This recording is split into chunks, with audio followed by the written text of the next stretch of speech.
안녕하세요. 김용진 목사입니다. 이 영상은 성경 통독하시는 데 도움을 드리기 위해 마련한 영상입니다. 통독을 하면서 익숙하지 않은 배경과 내용들로 인해 어려움을 겪는 성도들이 조금이나마 도움이 될까 싶어 마련한 것인데요. 조금만 관심을 기울이시면 읽으시는 데 유익이 있을 겁니다. 그럼 오늘 읽을 부분에 대한 안내를 해드리겠습니다.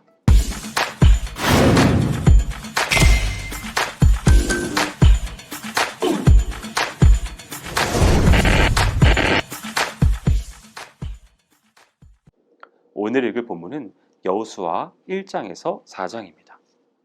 신명기 다음에 이어지는 연대기 성경은 여호수아입니다.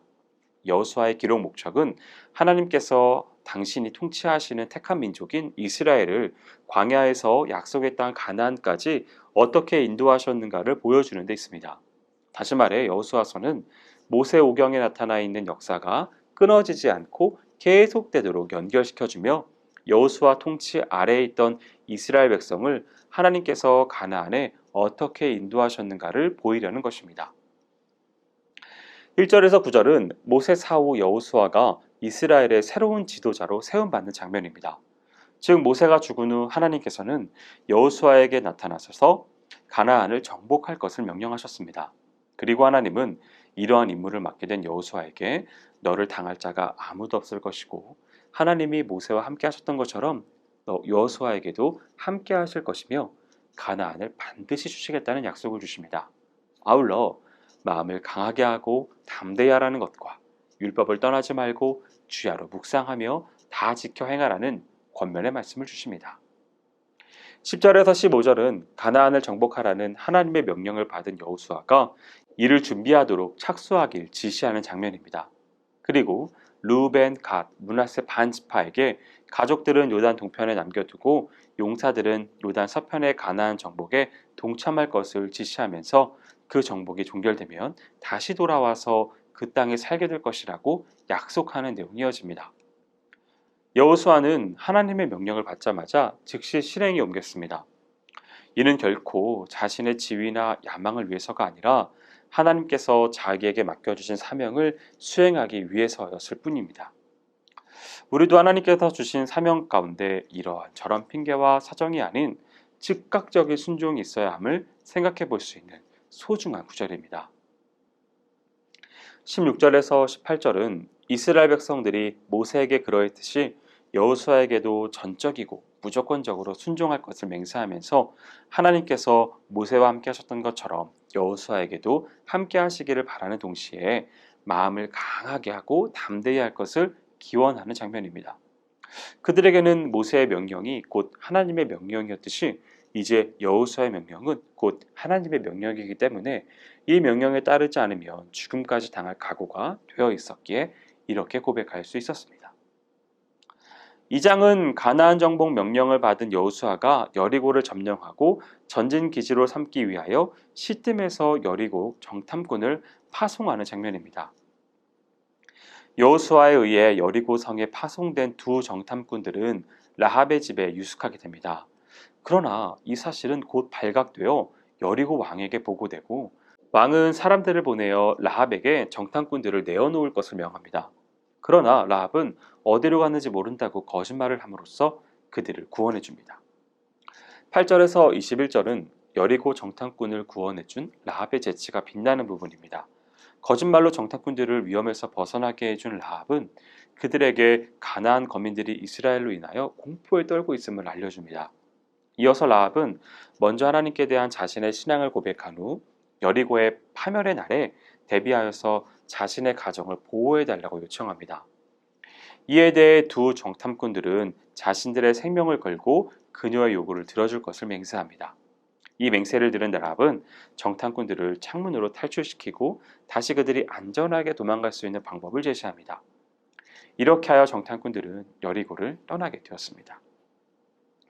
22절에서 24절은 정탐꾼들이 3일 후 무사히 사명을 완수하고 이스라엘 진영으로 돌아와서 여호수아에게 모든 것을 보고하는 장면입니다. 보고의 요점은 하나님께서 가나안 온 땅을 이스라엘에게 주셨으므로 가나안의 모든 거민은 간담이 녹을 정도로 크게 놀라고 두려워한다는 것이었습니다. 3장은 여리고로 진군하기 위하여 요단강을 도하하는 장면입니다. 1절에서 6절은 이스라엘 요단강 도하를 준비함에 있어서 여호수아가 인간적으로 전혀 서두름 없이 먼저 백성들이 갖추어야 할 준비 사항을 하나하나 지시하고 이를 실행에 옮기도록 독려하는 부분입니다.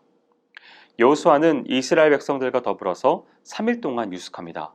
백성들에게는 제사장들이 언약궤를 매는 것을 보면 언약궤와 함께 일정한 거리를 두고 출발하라고 명합니다. 이어서 백성들에게 성결케 할 것을 명하고 제사장들에게는 언약궤를 메고 백성들 앞에 서서 진행할 것을 명령하는 바, 이에 백성들과 제사장들은 이것에 순종합니다.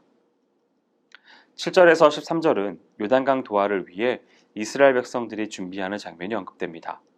5절에서는 내일이면 하나님께서 이적을 베푸실 것이라고 했고, 다음 날이 되자 약속대로 하나님께서는 여호수아를 통해 제사장들로 하여금 요단강물을 밟도록 지시하셨으며, 그렇게 하면 요단강물이 멈추는 이적이 일어날 것임을 알려주었습니다. 14절에서 17절은 하나님께서 약속하신 대로 실제로 요단강이 갈라지고 이스라엘 백성들이 그 강을 통과한 사실에 대해 보도하는 부분입니다. 이스라엘의 도하 사건이 일어난 때는 유대 종교력으로 니산월 10일입니다. 현대력으로 하면 3월이나 4월 10일경입니다. 봄이죠. 이때 팔레스타인은 소위 늦은 비 또는 봄비로 불리는 많은 비가 내리므로 강이나 하천 등은 최고 수위를 기록합니다.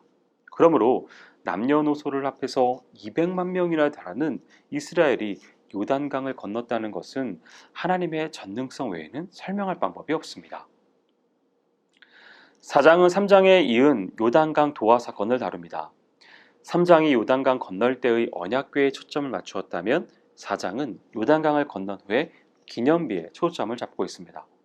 1절에서 9절은 요단강을 무사히 건넌 것에 대하여 이를 기념하는 돌비를 세우는 장면입니다. 즉 이스라엘 백성들의 요단강 도하가 끝나자 하나님께서는 여호수아를 통해 12지파에서 각각 한 사람씩을 뽑고 그 뽑힌 12사람들에게 돌 한 개씩을 가져오도록 지시하셨습니다. 아울러 훗날 후손들이 이 돌들이 무엇을 뜻하는지를 물으면 이것은 요단강 도하를 기념하는 표시라고 대답하라는 하나님의 지시 내용도 기록됩니다. 본문에서는 12돌이 세운 곳이 길갈과 요단강 두 곳이라고 소개하고 있습니다. 4장 전체를 통해서 강조되는 곳은 길갈에 세워진 12돌이지만 9절을 보면 요단강 가운데 곧 제사장들의 발이 선 곳에도 12돌을 세웠다고 기록하고 있습니다. 10절에서 18절까지 기록된 내용은 요단강 도하에 관한 내용입니다. 3장에서 나왔던 내용이 다시 반복되는데요. 이는 그 내용을 보다 구체적으로 설명하기 위함과 또한 내용의 강조를 위해 다시 한번 기록되었다는 데서 의미로 받아들일 필요가 있습니다. 19절에서 24절은 이스라엘 12지파를 대표하는 사람들이 요단강 가운데서 취한 이 12개의 기념돌들을 이스라엘의 요단강 도하 후 그들의 유숙지인 길갈에 세우는 장면입니다. 그리고 이에 덧붙여서 이와 같은 기념비를 세운 목적과 의미에 대하여 상술하고 있는 부분입니다. 여기까지 여호수아 1장에서 4장까지 성경 통독하실 때 도움이 될 만한 내용을 전해드렸습니다. 혹시 외에 질문 있으시거나 나누고 싶은 이야기가 있으시면 밴드나 댓글로 달아주시면 필요한 도움을 드리겠습니다. 그럼 내일 다시 만나도록 하겠습니다. 통독 화이팅 하세요.